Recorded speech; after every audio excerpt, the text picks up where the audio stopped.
La desaparición de Lady Frances Carfax. «¿Pero por qué turcos precisamente?», preguntó Mr. Sherlock Holmes, clavando su mirada en mis botines. Yo estaba reclinado en una silla de respaldo de rejilla, y mis pies que sobresalían habían atraído su atención siempre activa. «¿Ingleses?», respondí, algo sorprendido. «Me los compré en Latimers, en la calle Oxford». Holmes sonrió con expresión de paciencia tolerante. «Los baños», dijo, «los baños. ¿Por qué los turcos relajantes y caros en vez del estimulante artículo casero?» «Porque estos últimos días me he sentido reumático y viejo. El baño turco es lo que en medicina llamamos alterante, un nuevo punto de partida, un purificador del sistema. Por cierto, Holmes», añadí, «no me cabe duda de que la relación entre mis botas y los baños turcos resulta perfectamente evidente para un cerebro lógico. No obstante, le agradecería mucho que me la explicase». «El hilo de razonamiento no es muy oscuro, Watson», dijo Holmes con un guiño malicioso. «Pertenece a la misma clase elemental de deducción que ilustraría si le preguntase con quién compartió el coche en su paseo de esta mañana». «No admito que un nuevo ejemplo pueda servir de explicación», dije con tono áspero. «Bravo, Watson. Una reconvención digna y lógica. Veamos, ¿cuáles eran los puntos? Empecemos por el último, el coche. Observará que tiene usted unas salpicaduras en la manga izquierda y la hombrera de su gabán. Si hubiera ido sentado en el centro de un cabriolé, probablemente no llevaría esas salpicaduras, y en el caso de que las llevase, serían sin duda simétricas. Así que está claro que ha ido sentado en uno de los lados, razón por la que queda igualmente claro que iba acompañado». «Eso es evidente». «Absurdamente común, ¿verdad?» «Pero, ¿y los botines? ¿Y el baño?» «Igual de pueril. Tiene usted la costumbre de abrocharse los botines de una forma determinada. En esta ocasión veo que tiene atados con un elaborado doble lazo, que no es su método habitual de hacerlo. Por lo tanto, se los ha quitado. ¿Quién se los ha anudado? ¿Un zapatero o el mozo del salón de baños? Es poco probable que haya sido el zapatero, ya que sus botines están nuevos. ¿Qué queda? Los baños. ¡Qué bobada!, ¿verdad? Pero en cualquier caso, el baño turco ha cumplido una finalidad». «¿De qué se trata?» «Dice que los ha estado tomando porque necesita un cambio. Permítame que le sugiera uno. ¿Cómo le sentaría Lausanne, mi querido Watson, en asiento de primera con todos los gastos pagados con generosidad principesca?» «¡Qué maravilla! ¿Pero por qué?» Holmes se arrellanó en su sillón y se sacó del bolsillo el cuaderno de anotaciones. «Uno de los tipos de persona más peligrosos del mundo», dijo. «Es la mujer sin rumbo y sin amigos. Es la más inofensiva y con frecuencia la más servicial de los mortales, pero también una inevitable incitación al crimen para los demás. Está desválida, suele ser migratoria. Tiene medios suficientes para desplazarse de país en país, de hotel en hotel. Se pierde con frecuencia en un laberinto de oscuras pensiones y casas de huéspedes.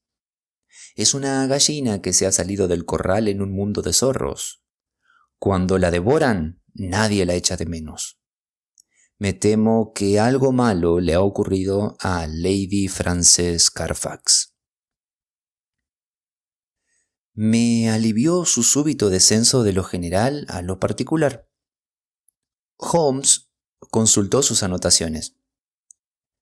«Lady Frances», prosiguió, «es la única superviviente por línea directa de la familia del fallecido conde de Rufton. Las fincas, como quizá recordará, pasaron a manos de los sucesores masculinos.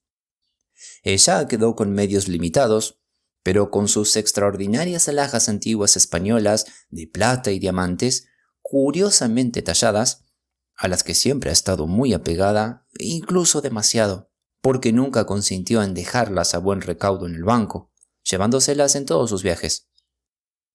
Una figura patética, Lady Frances, una mujer hermosa, de mediana edad, aún fresca, y sin embargo, por un extraño destino, es el último resto del naufragio de lo que hace solo 20 años era una flota espléndida.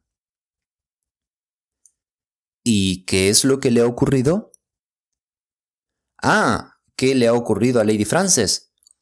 ¿Está viva o está muerta? He aquí nuestro problema.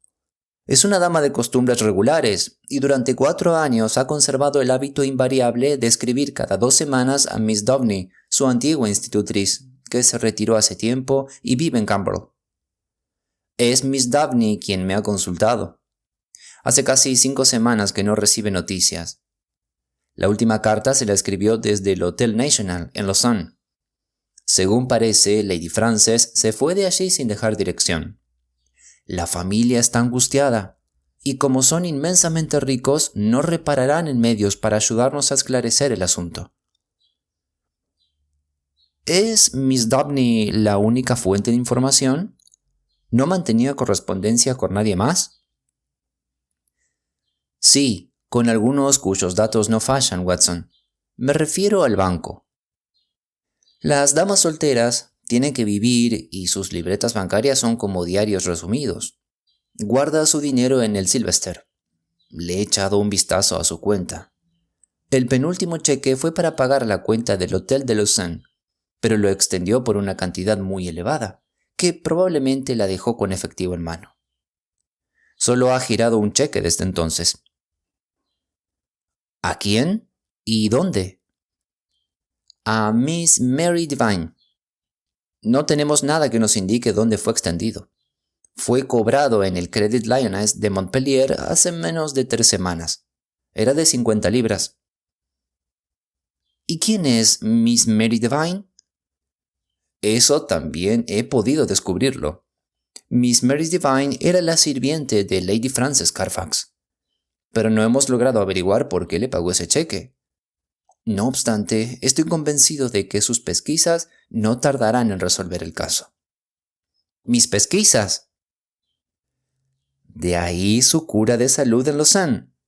Sabe muy bien que no puedo irme de Londres mientras el viejo Abrams tema tan mortalmente por su vida. En Scotland Yard se sienten solos sin mí, y eso provoca una excitación insana entre las clases criminales.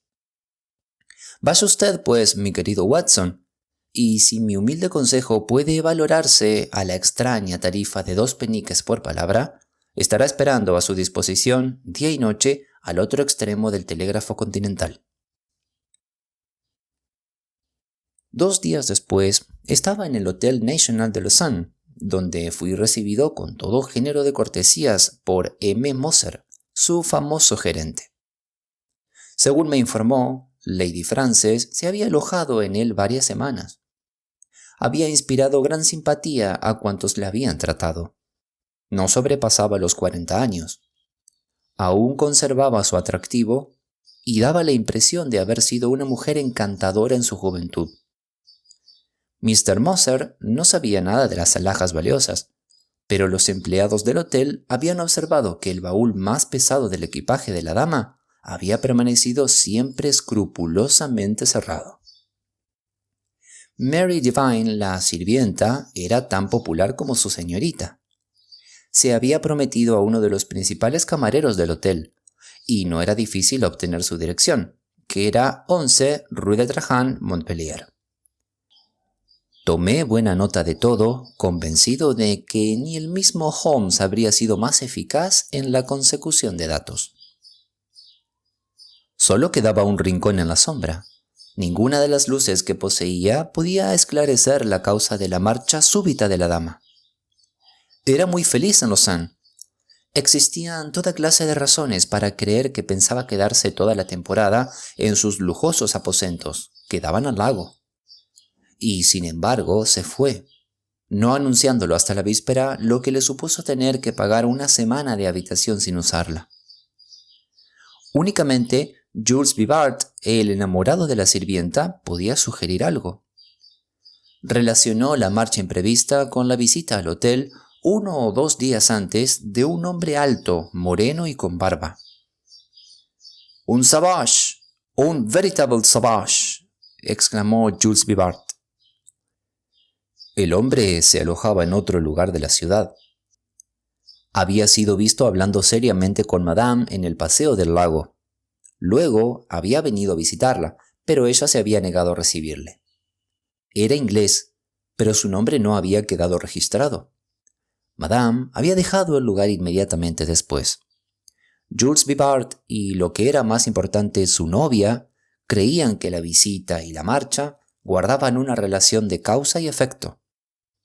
Solo hubo una cosa de la que Jules no dijo palabra: el motivo por el que Mary había dejado a su señorita. Sobre eso no quería o no podía hablar. Si quería informarme, tendría que preguntárselo a ella. Así concluyó el primer capítulo de mis pesquisas. El segundo lo consagré al lugar donde se había dirigido Lady Frances Carfax al marcharse de Lausanne. Rodeaba esta cuestión cierta reserva, y eso me confirmaba en mi idea de que se había ido con la intención de que alguien le perdiese el rastro. De no ser así, ¿por qué en su equipaje no pusieron simplemente la etiqueta de Baden? Tanto ella como sus maletas llegaron al balneario renano por una ruta indirecta. Todo eso lo averigüé mediante el gerente de la oficina local de la Cook. Así que me fui a Baden después de despacharle a Holmes un informe de los pasos que había dado y recibir en contestación un telegrama de elogio un tanto humorístico. En Baden no fue difícil seguirle la pista. Lady Frances se había alojado 2 semanas en el Englischer Hof. Estando allí había conocido a un tal Dr. Schlesinger y a su esposa, misioneros de Sudamérica. Como a casi todas las damas solitarias, a Lady Frances la religión le proporcionaba consuelo y actividad. La extraordinaria personalidad del Dr. Schlesinger, su devoción sincera y el hecho de que estuviera recobrándose de una enfermedad contraída en el ejército de sus deberes apostólicos le impresionaron profundamente. Ayudó a Mr. Schlesinger a cuidar de aquel santo convaleciente. Él se pasaba el día, según me describió el gerente, en una tumbona en la terraza, con sus 2 enfermeras una a cada lado. Había confeccionado un mapa de Tierra Santa, con referencia especial al reino de los Medianitas, sobre el que estaba escribiendo una monografía. Por fin, cuando su salud hubo mejorado palpablemente, regresó a Londres con su esposa, y Lady Frances les acompañó en el viaje. De eso hacía 3 semanas, y el gerente no había tenido más noticias de ellos. En cuanto a la criada, Mary, se había ido hecha un mar de lágrimas unos días antes, tras informar al resto de la servidumbre de que abandonaba su servicio para siempre. El Dr. Schlesinger había pagado la cuenta de todos antes de irse. «Por cierto», dijo el gerente para concluir, «no es usted el único amigo de Lady Frances Carfax que se interesa por su paradero. Hace solo una semana vino por aquí un hombre con el mismo propósito». «¿Le dejó su nombre?», pregunté.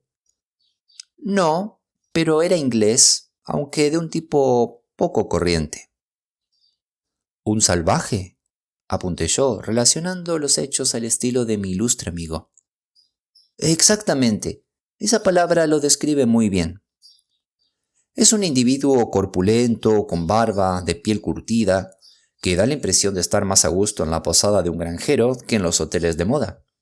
Yo diría que es un tipo tosco, feroz, al que no querría ofender por nada del mundo». El misterio empezaba a definirse, y las figuras se percibían con más claridad al levantar la niebla.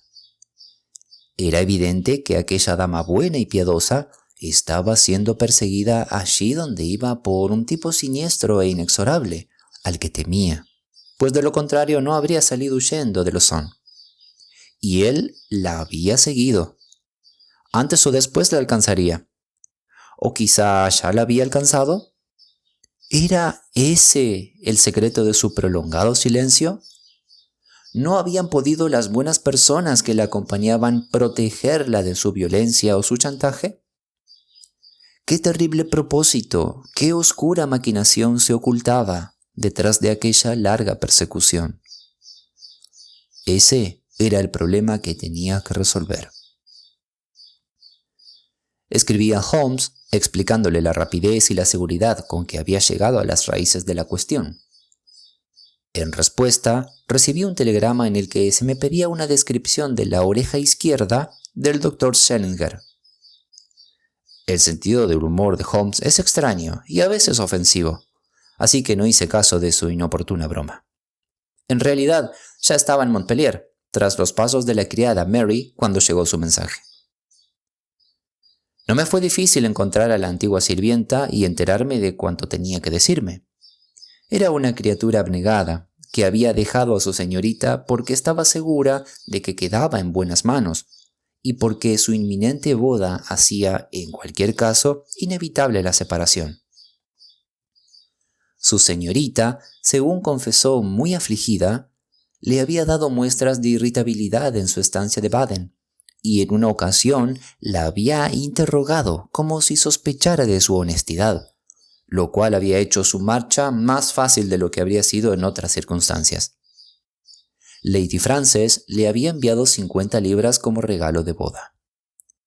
Como yo, Mary miraba con profundo recelo al desconocido que había obligado a su señorita a abandonar Lausanne. Le había visto con sus propios ojos agarrar por la muñeca a la dama, con gran violencia, en el paseo del lago, un lugar público. Era un hombre feroz y terrible. Creía que era por miedo de él, por lo que Lady Frances había aceptado que los Schellinger la escoltasen hasta Londres. Nunca le había hablado de ello a Mary, pero una serie de pequeñas evidencias habían convencido a la criada de que su señorita vivía en un estado de continua aprensión nerviosa. Se encontraba en ese punto de su relato cuando de pronto se levantó de un salto y su rostro se convulsionó de sorpresa y miedo. «¡Mire!», exclamó. «Ese sinvergüenza la persigue todavía. Ese es el hombre del que le hablaba». Vi, a través de la ventana abierta de la sala de estar, a un hombre grandote y de piel cetrina, con una larga barba encrespada, que caminaba despacio por el centro de la calle, mirando ansioso los números de las casas. Era evidente que, al igual que yo, le seguía la pista a la muchacha. Dejándome llevar del impulso del momento, salí corriendo y le abordé. «¿Es usted inglés?», dije. «¿Y qué si lo soy?», preguntó con una abominable mueca. «¿Puedo preguntarle cómo se llama?». «No, no puede», respondió con decisión. La situación era embarazosa, pero con frecuencia el camino directo es el mejor. «¿Dónde está Lady Frances Carfax?», pregunté. Se me quedó mirando atónito. «¿Qué ha hecho con ella? ¿Por qué la perseguía? Insisto en que quiero una respuesta», dije. El individuo lanzó un bramido de ira y saltó sobre mí como un tigre. En más de una riña he sabido defenderme, pero aquel hombre tenía garras de hierro. Tenía ya su mano en mi garganta y yo estaba a punto de perder el sentido, cuando un orvieux francés, sin afeitar, vestido con una camisa azul, salió disparado de un cabaret que había enfrente con un garrote en la mano y le asestó un fuerte golpe a mi agresor en el antebrazo, obligándole a soltar a su presa. Permaneció un instante de pie echando humo de rabia, sin saber si debía o no renovar el ataque. Por fin, con un iracundo gruñido, me dejó y entró en la casa de la que acababa de salir yo. Me volví a darle las gracias a mi salvador, que estaba junto a mí en la calzada. «Bueno, Watson», dijo, «ha armado usted una buena. Creo que lo mejor será que regrese conmigo a Londres en el expreso nocturno». Una hora después, Sherlock Holmes, con su estilo y vestimenta habituales, estaba sentado en mi aposento privado del hotel. Su explicación de por qué había aparecido súbita y oportunamente fue la simplicidad misma, a saber que, al ver que podía irse de Londres, había decidido tomarse la delantera en la siguiente etapa de mi viaje, etapa por demás obvia.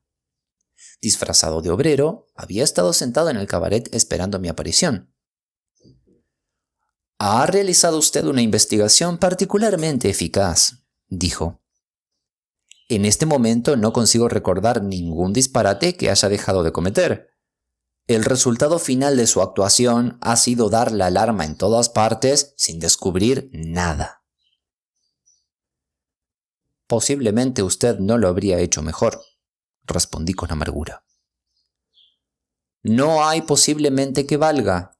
Lo he hecho mejor. Aquí está el honorable Philip Green, que se aloja en este mismo hotel. Quizás encontremos en él el punto de partida de una investigación más fructífera». Habían traído una tarjeta en una bandeja, tarjeta que dio entrada al mismo rufián barbudo que me había atacado en la calle. Se sobresaltó al verme. «¿Qué significa esto, Mr. Holmes?», preguntó. «He recibido su nota y aquí me tiene. ¿Pero qué tiene que ver este hombre en el asunto?». «Es mi viejo amigo y socio, el Dr. Watson, que nos está ayudando en este caso». El desconocido alargó una mano enorme y negra de sol, con algunas frases de disculpa. «Espero no haberle lastimado. Cuando me acusó de haberle hecho daño a ella, perdí el control de mí mismo. Lo cierto es que últimamente no soy responsable de mis actos. Tengo los nervios como cables de alta tensión. La situación me ha desbordado. Lo que quiero saber en primer lugar, Mr. Holmes, es cómo ha llegado usted a conocer mi existencia». «Estoy en contacto con Miss Daubeny, la institutriz de Lady Frances». «La vieja Susan Daubeny, la recuerdo bien». «¿Y ella le recuerda a usted? Fue antes de que decidiera marcharse a Sudáfrica». «Ah, veo que conoce toda mi historia, así que no necesito ocultarle nada. Le juro, Mr. Holmes, que no ha habido jamás en el mundo un hombre que amase a una mujer con un amor más sincero que el que le profesé yo a Frances.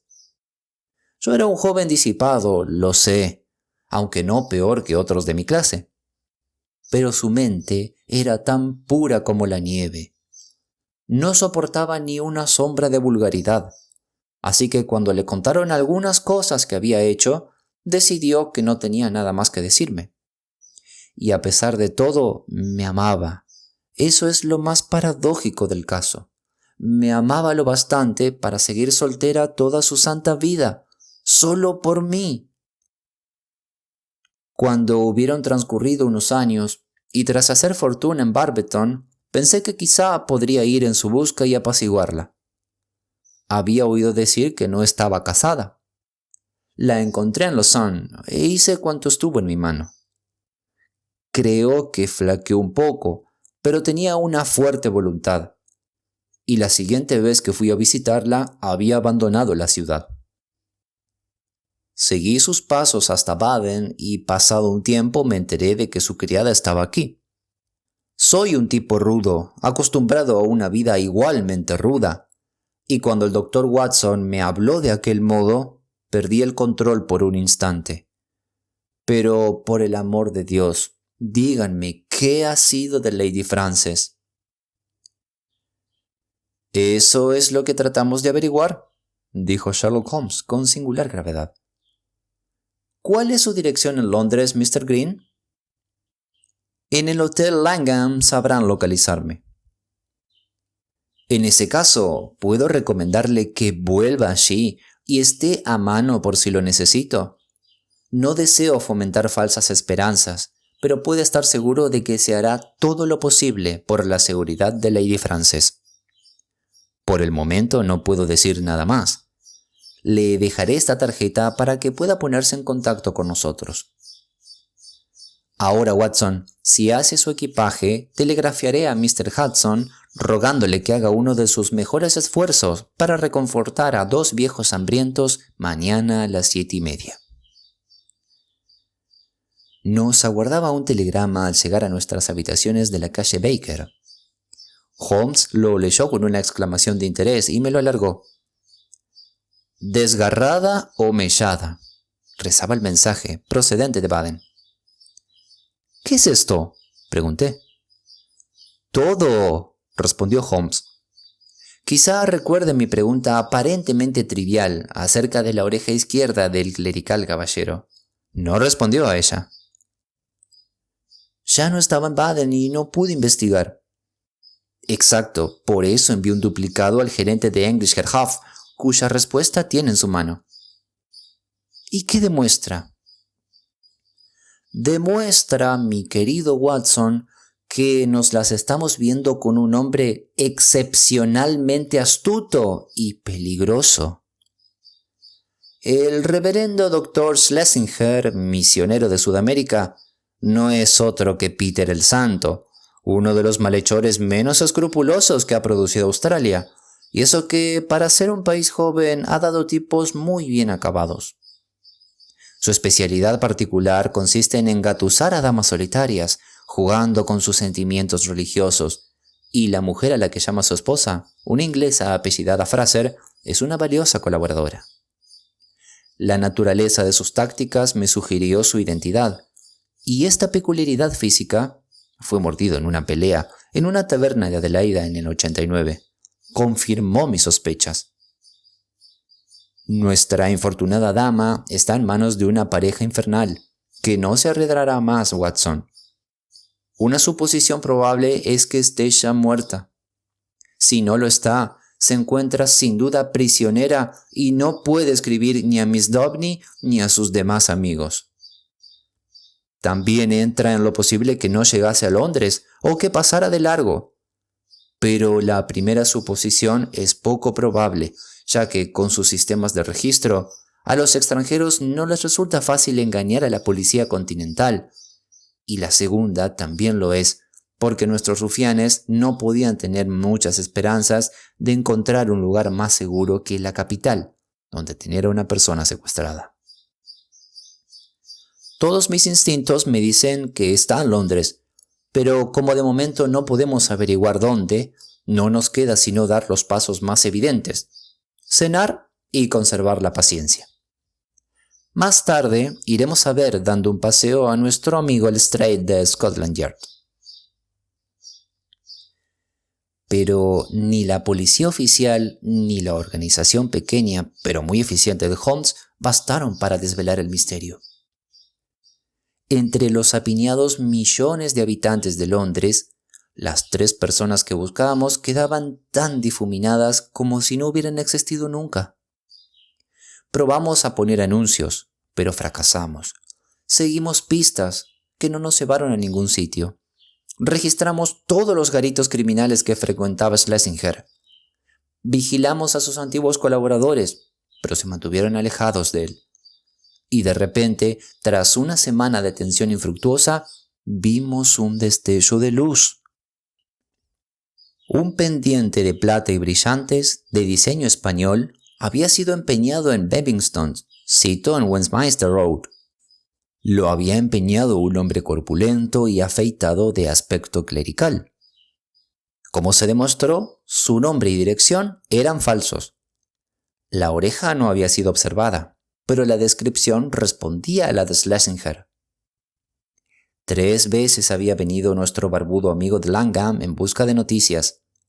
La tercera, 1 hora después de que consiguiéramos este nuevo indicio. La ropa empezaba a bailar en su enorme cuerpo. Parecía estar marchitándose en su ansiedad. Si por lo menos me dieran algo que hacer, era su lamento constante. Por fin, Holmes podía complacerle. Ha empezado a empeñar las joyas. Tenemos que echarle el guante ahora. Pero, ¿significa eso que Lady Frances ha sufrido algún daño? Holmes meneó gravemente la cabeza. Suponiendo que la hayan tenido prisionera hasta ahora, está claro que no pueden soltarla sin perjudicarse ellos. Hemos de estar preparados para lo peor. ¿Qué puedo hacer? ¿Esas personas no le conocen de vista? No. Es posible que en el futuro vaya a otra casa de empeños. En ese caso tendremos que volver a empezar. Pero como ha obtenido un buen precio y no le han hecho preguntas, si necesita dinero con urgencia, lo más probable es que vuelva a Bennington. Le daré una nota para ellos y le permitirán que espere en la tienda. Si aparece ese individuo, sígale hasta su casa, pero sin indiscreciones y sobre todo sin violencia. Júreme por su honor que no dará ningún paso sin mi conocimiento y autorización. Durante 2 días, el honorable Philip Green, hijo, si se me permite mencionarlo, del famoso almirante del mismo nombre que había capitaneado a la flota del mar de Azov en la guerra de Crimea, no nos trajo noticias. La tarde del tercero, irrumpió nuestra sala de estar lívido, estremecido, con todos los músculos de su potente masa temblando de agitación. ¡Le tenemos! ¡Le tenemos!, exclamó. Era incoherente de tan excitado que estaba. Holmes lo tranquilizó con unas palabras y lo sentó de un empujón. Vamos, vamos, cuéntenoslo todo por orden, dijo. He estado allí hace 1 hora. Esta vez era la esposa, pero el pendiente que ha traído era la pareja del otro.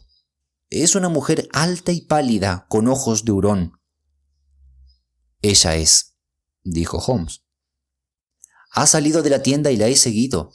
Ha ido caminando por Kennington Road y yo tras ella. Por fin ha entrado en otro establecimiento. Mr. Holmes, eran unas pompas fúnebres. Mi compañero se sobresaltó y preguntó con esa voz vibrante que delataba el carácter fiero que se ocultaba tras sus ojos grises y fríos. ¿Y bien? He estado hablando con la mujer que había detrás del mostrador. Yo también he entrado. Es tarde, he oído que decía, o alguna otra frase con idéntico significado. La mujer del mostrador se ha excusado. Tendría que estar ya allí, ha respondido. Ha costado más por salirse de lo corriente. Ambas se han interrumpido y me han mirado, así que he preguntado cualquier tontería y he abandonado el establecimiento. Ha hecho estupendamente. ¿Qué ha ocurrido luego? La mujer ha salido, pero yo me había escondido en un portal. Creo que he despertado sus sospechas porque ha mirado a su alrededor. Luego ha llamado a un coche y se ha subido a él. He tenido la suerte de encontrar otro y la he seguido. Se ha apeado en el 36 de la Plaza Putney, en Brixton. He continuado sin detenerme hasta la esquina de la plaza, donde he abandonado el coche para vigilar la casa. ¿Ha visto a alguien? Las ventanas estaban todas oscuras, salvo una del piso inferior. Estaban echadas las cortinillas, así que no he podido ver nada.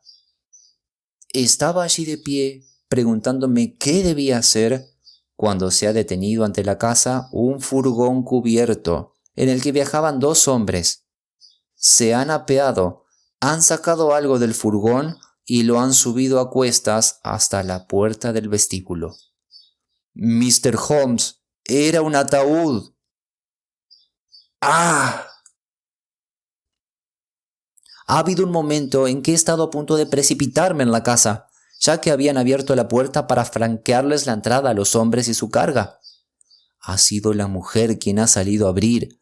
Me ha visto y creo que me ha reconocido. Se ha sobresaltado y ha cerrado la puerta apresuradamente. He recordado la promesa que le hice y aquí me tiene. Ha realizado un trabajo excelente, dijo Holmes, garabateando unas palabras en media hoja de papel.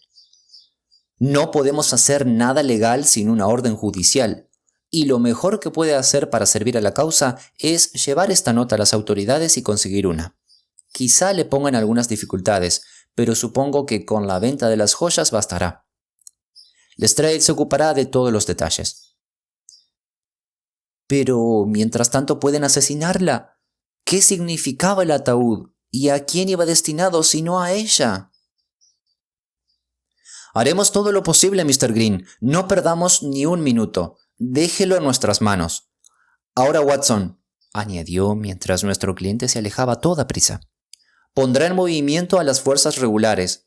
Nosotros, como de costumbre, somos las irregulares y debemos seguir nuestra propia línea de acción. La situación se nos presenta tan desesperada que quedan justificadas las medidas más extremas. No perdamos ni un segundo en llegar a la Plaza Putney. Tratemos de reconstruir los hechos, dijo cuando cruzábamos a toda velocidad por delante del Parlamento y por el puente de Westminster. Esos rufianes se trajeron a Londres con engaño a la infortunada dama, después de separarla de su fiel criada. Si ha escrito algunas cartas, las han interceptado. Con ayuda de un cómplice han alquilado una casa amueblada. Una vez en ella, han retenido a Lady Frances y han tomado posesión de las valiosas alhajas que eran su objetivo desde el principio. Han empezado a vender algunas de ellas, creyendo que se trata de una operación segura, pues no tienen razones para creer que a nadie le interese el destino de su cautiva. Cuando la pongan en libertad, es evidente que les denunciará, así que no pueden ponerla en libertad. Pero tampoco pueden tenerla encerrada a cal y canto para siempre. El asesinato es, pues, su única solución. Parece muy claro. Tomemos ahora otra línea de razonamiento. Cuando se siguen dos hilos de pensamiento diferentes, Watson, se encuentra siempre un punto de intersección que debería aproximarle a uno a la verdad. Ahora partiremos, no de la dama, sino del ataúd, e iremos hacia atrás en nuestra argumentación. Me temo que ese incidente demuestra, sin duda alguna, que la dama está muerta. Apunta también a un entierro ortodoxo, con el debido acompañamiento de un certificado médico y una ratificación oficial. Si la dama hubiera sido asesinada, como parece evidente, la habrían enterrado en un agujero, cavado por ellos mismos en la parte trasera del jardín. Pero aquí todo se hace abiertamente, de forma regular. ¿Qué significa eso? Que le causaron la muerte de tal forma que pudieron engañar al médico, simulando un final natural, quizá el envenenamiento. Sin embargo, es extraño que permitieran que el galeno se acercara a la muerta, a no ser que fuera cómplice suyo. Proposición, por otro lado, bastante inverosímil. ¿Podrían haber falsificado un certificado médico? Peligroso, Watson, muy peligroso. No me los imagino haciendo tal cosa. ¡Deténgase, cochero! Ese establecimiento debe ser la funeraria, porque acabamos de pasar por delante de la casa de empeños. ¿Me hace el favor de entrar, Watson? Su aspecto inspira confianza. Pregunte a qué hora se celebra mañana el funeral de la Plaza Putney. La mujer de la tienda me respondió sin vacilar que tendría lugar a las 8 de la mañana. Ya ve, Watson, que no hay misterio. Todas las cartas están encima de la mesa. De una manera u otra han cumplimentado todos los requisitos legales y creen que tienen poco que temer. Bien, no nos queda sino el ataque frontal directo. ¿Va armado? Con mi bastón. Bueno, seremos fuertes. Como dice el proverbio inglés, va 3 veces armado quien lucha por causa justa. No podemos permitirnos el lujo de esperar a la policía, ni de mantenernos dentro de las 4 esquinas de la ley. Puede irse, cochero. Vamos, Watson, probemos suerte juntos, como ya hicimos alguna vez en el pasado. Llamó apremiantemente a la puerta de una casona oscura, situada en el centro de la Plaza Putney. Nos abrieron enseguida, destacándose la silueta de una mujer alta en el vestíbulo iluminado con luz tenue. ¿Qué es lo que quieren?, nos preguntó ásperamente, escudriñándonos en la oscuridad. Quiero hablar con el doctor Schlesinger, dijo Holmes. Aquí no vive nadie con ese nombre, respondió y trató de cerrar la puerta, pero Holmes la había obstruido con el pie. Muy bien, entonces quiero ver al hombre que vive aquí, se llame como se llame, dijo Holmes con tono firme. Adelante, entren, dijo. A mi marido no le asusta enfrentarse con ningún hombre en el mundo. Cerró la puerta detrás nuestro y nos introdujo en una sala de estar situada a la derecha del vestíbulo, avivando la lamparilla de gas al dejarnos. Mr. Peters estará con ustedes dentro de un instante, dijo. Sus palabras resultaron ser literalmente ciertas, porque apenas habíamos tenido tiempo de echar un vistazo a aquella estancia polvorienta y apolillada en la que nos hallábamos, cuando la puerta se abrió y entró con paso ligero un hombre corpulento, de rostro afeitado y calvo. Tenía la cara ancha y rubicunda, las mejillas colgantes y un aire general de benevolencia superficial que quedaba desmentido por su boca cruel y agresiva.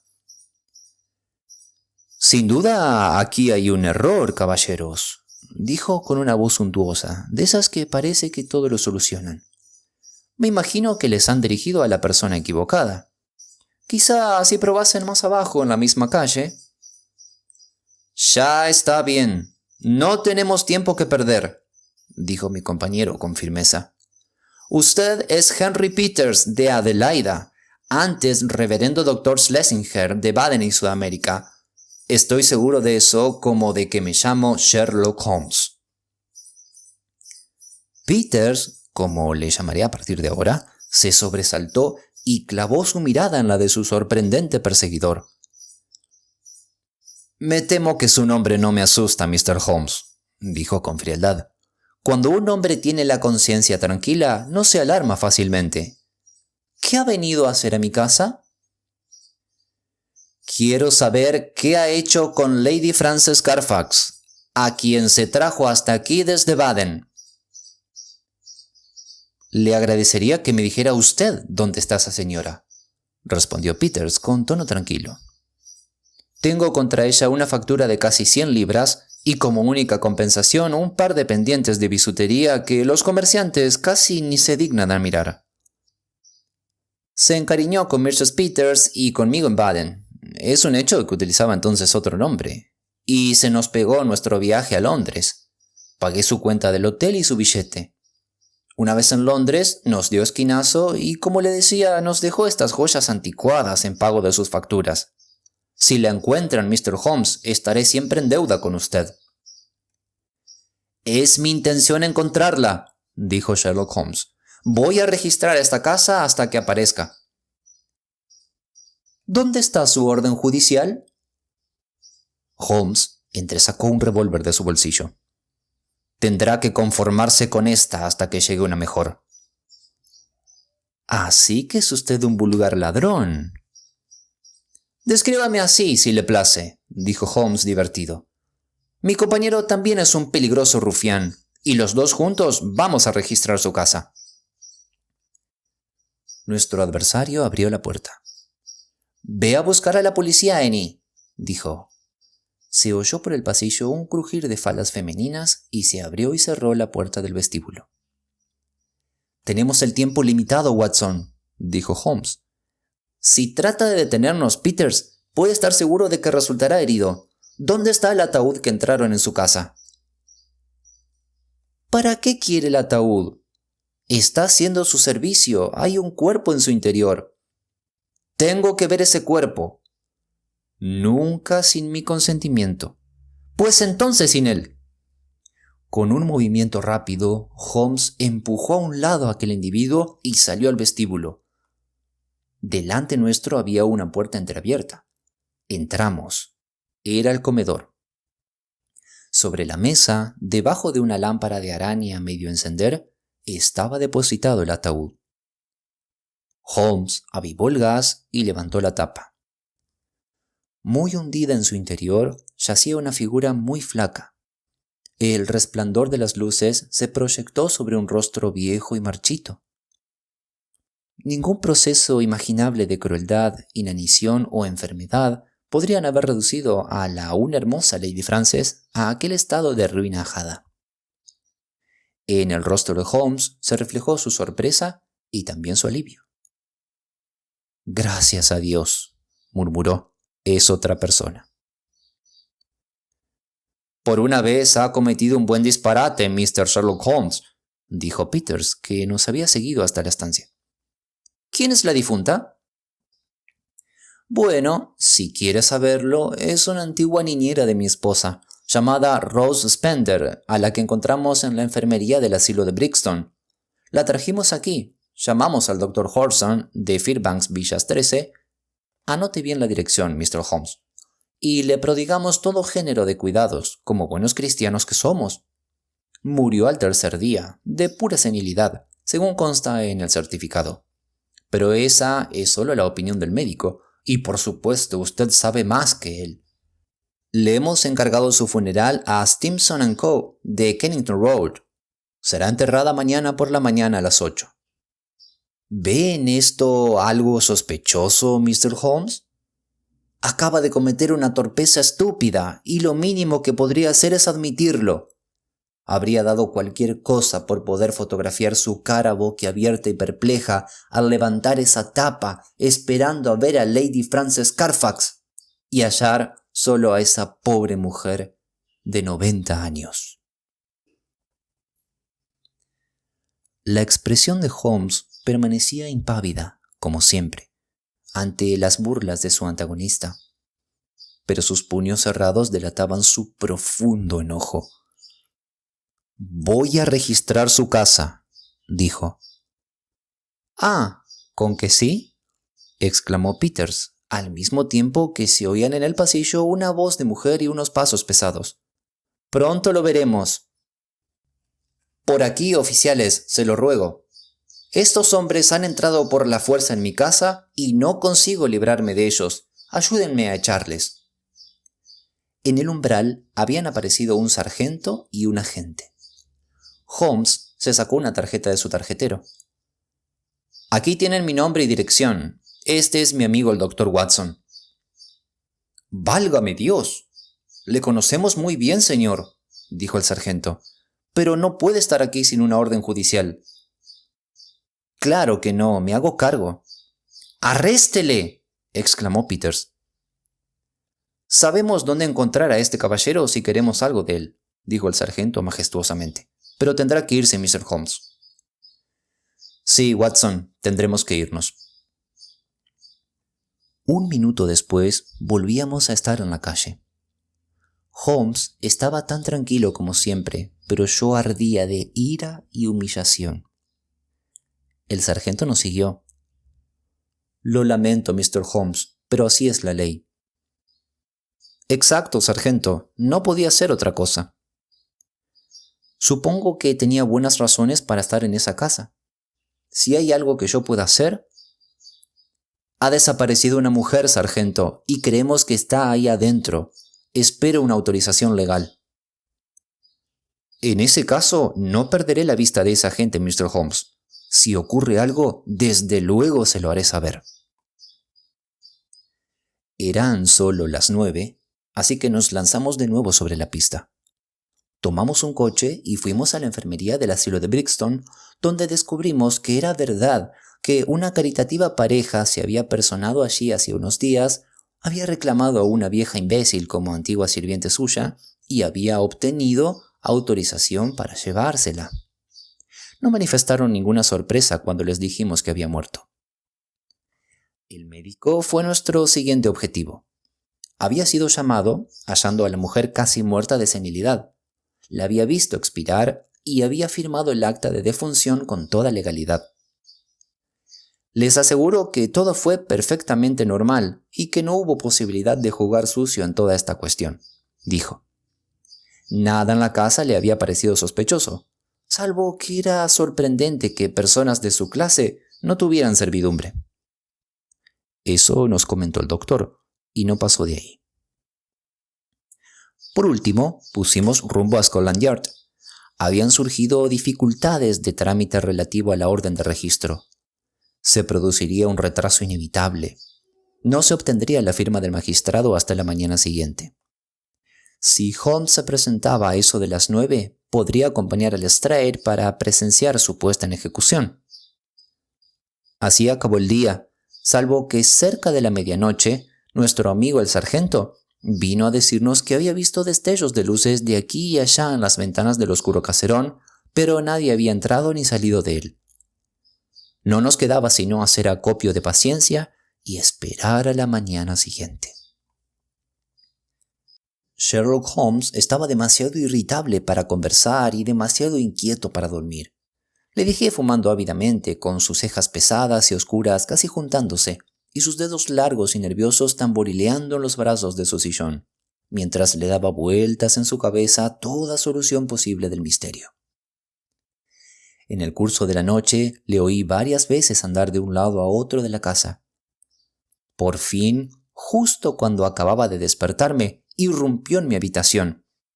Llevaba puesto el batín, pero su rostro pálido y ojeroso me dio a entender que no había dormido en toda la noche. —¿A qué hora era el funeral? —A las 8, ¿verdad? —preguntó anhelante. —Bueno, ahora son las 7:20. Por amor del cielo, Watson, ¿qué le ha ocurrido a ese cerebro que Dios me ha dado? ¡Deprisa, hombre, deprisa! Es una cuestión de vida o muerte. 1000 probabilidades de muerte contra una vida. Nunca me lo perdonaré si llegamos demasiado tarde. Menos de 5 minutos después, volábamos en un cabriolé por la calle Baker. Pero aún así eran las 8 menos 25 cuando pasamos delante del Big Ben, y sonaron las 8 campanadas en el momento en que girábamos a toda velocidad por Brixton Road. Hubo, sin embargo, quien llegó tarde como nosotros. 10 minutos después de la hora, la carroza fúnebre estaba aún delante de la puerta de la casa, y en el instante en que nuestro caballo, echando espuma, se detenía, apareció en el umbral el féretro, llevado por 3 hombres. Holmes salió disparado y les cortó el paso.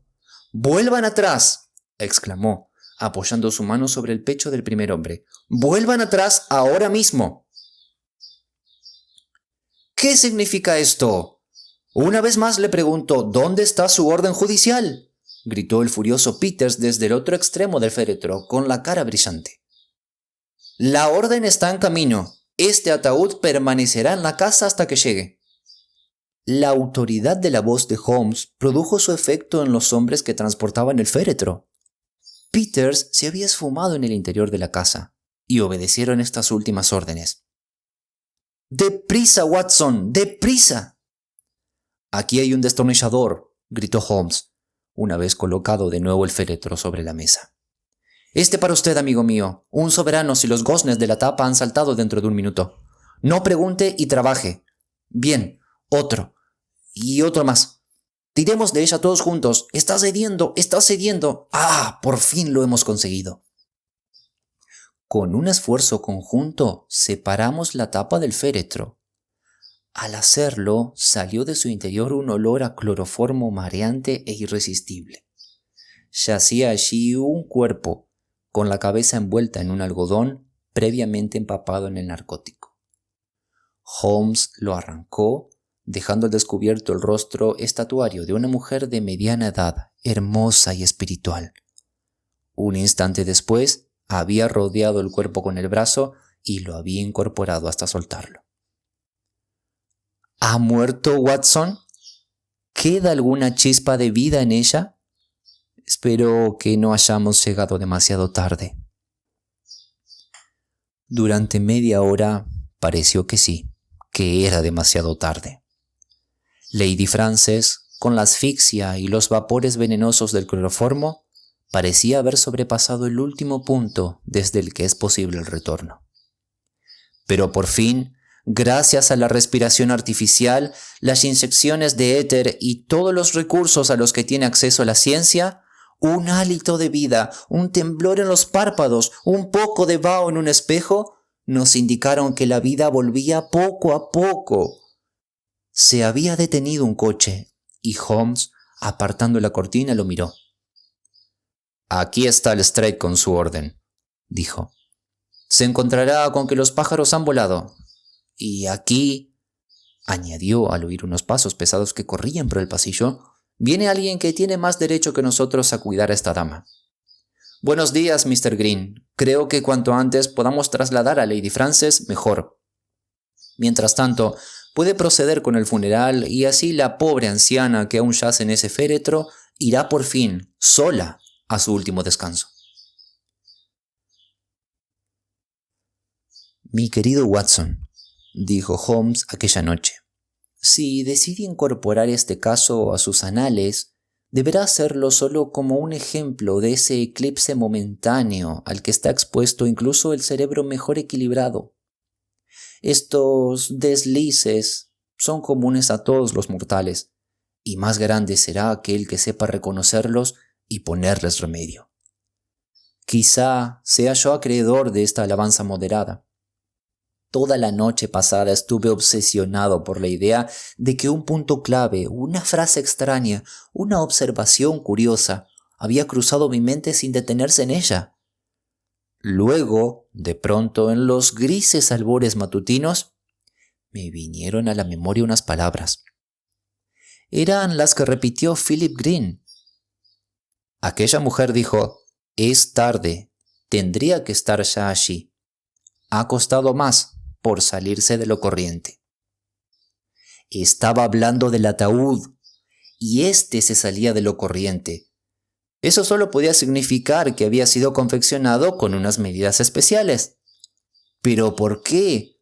¿Por qué? En un instante recordé su profundidad y el cuerpo disminuido y marchito que yacía en su fondo. ¿Por qué un ataúd tan grande para un cuerpo tan pequeño? Para dejar espacio para otro cadáver. Las iban a enterrar a las 2 con el mismo certificado. Todo estaba claro si no hubiera tenido yo una venda en los ojos. A las 8 iban a enterrar a Lady Frances. Nuestra única posibilidad era detener al féretro antes de que abandonase la casa. Solo teníamos una posibilidad desesperada de encontrarla viva, pero era una posibilidad, como demostraron los resultados. Nunca, que yo sepa, había asesinado a nadie aquella gente. Quizá en el momento decisivo se resistirían a usar la violencia. Podían enterrarla sin dejar vestigios de cómo había muerto, e incluso si sus restos eran exhumados, les quedaba una posibilidad. Esperaba que fuesen tales consideraciones las que prevalecieran. Puede reconstruir la escena bastante bien. Ya ha visto el cuartucho espantoso donde la pobre dama había estado recluida todo este tiempo. Irrumpieron en él y la atontaron con el cloroformo. La bajaron al comedor, vertieron más vapor en el féretro para asegurarse de que no despertaría y cerraron la tapa. Un truco ingenioso, Watson. Es nuevo para mí en los anales del crimen. Si nuestros amigos exmisioneros escapan de las garras del Straight, espero enterarme de algunos incidentes brillantes en su carrera futura.